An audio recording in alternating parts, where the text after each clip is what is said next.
Hai teman-teman, bagaimana kabarnya hari ini? Masih di rumah aja ya. Kita sudah memasuki kurang lebih minggu ketiga di rumah aja karena menghadapi pandemi corona.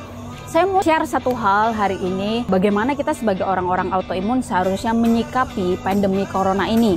Karena saya melihat banyak teman-teman yang DM saya lalu email dan mereka menceritakan bagaimana kondisi mereka menjadi cemas, menjadi ketakutan, lalu bingung gitu, galau. Terus saya mau ngapain nih menghadapi hari-hari ini? Nah, saya mau share buat teman-teman.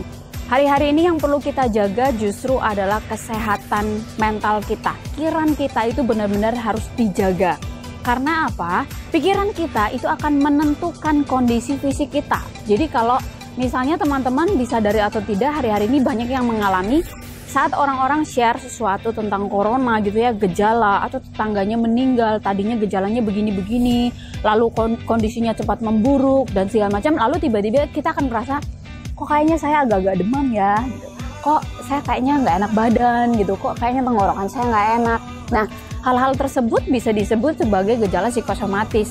Sebenarnya tadinya kita nggak kenapa-napa, tapi karena begitu banyaknya akses informasi yang masuk dan semuanya cenderung negatif, akhirnya kita merasa kita mengalami gejala yang sama.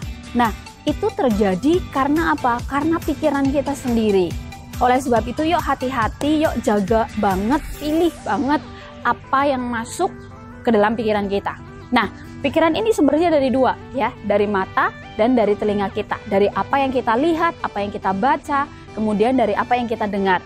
Kalau misalnya sehari-hari kita selama di rumah aja, pasti kan kita banyak akses sosial media ya, atau mungkin lihat WhatsApp grup, orang share semua informasi tentang virus corona. Teman-teman hati-hati, tidak semuanya berita itu benar, tidak semuanya sumber itu bertanggung jawab. Jadi jangan asal semuanya dibaca. Jangan pikir bahwa waktu kita membaca, oh kita nggak kenapa-napa kok, kita nggak merasa takut, kita nggak merasa cemas gitu ya. Memang pada saat membaca saat itu mungkin belum, tapi kalau itu menumpuk, satu kali baca, nanti baca lagi dari sumber lain, nanti baca lagi, denger lagi berita, dan kita justru mencari tahu perkembangan-perkembangan terkini dan itu cenderung negatif, akhirnya nanti lama-kelamaan otomatis akan berpengaruh kepada tubuh.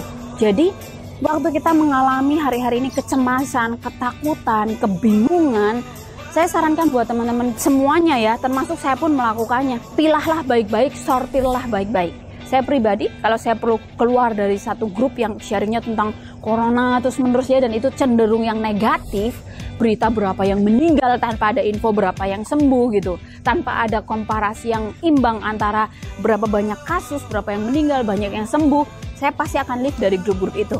Saya juga tidak kepo lihat akun-akun sosmed tertentu update-update berita yang saya nggak jelas sumbernya. Saya hanya baca dari dua sumber.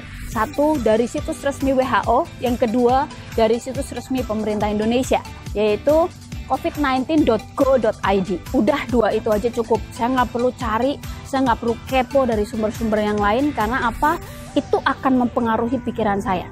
Nah, pikiran kita, penanggung jawabnya adalah diri kita sendiri. Kita bisa kontrol tontonan kita bisa kontrol sosmed kita. Kalau perlu off sementara, off lah. Demi apa? Demi pikiran yang lebih sehat. Alihkan kepada hal yang lebih berguna. Lebih banyak baca buku dari sumber yang memang sudah valid. Kita bisa pakai untuk upgrade diri. Belajar masak kah? Menerapkan pola hidup sehat kah? Kita pakai buat olahraga, kita buat waktu buat family time. Itu akan better.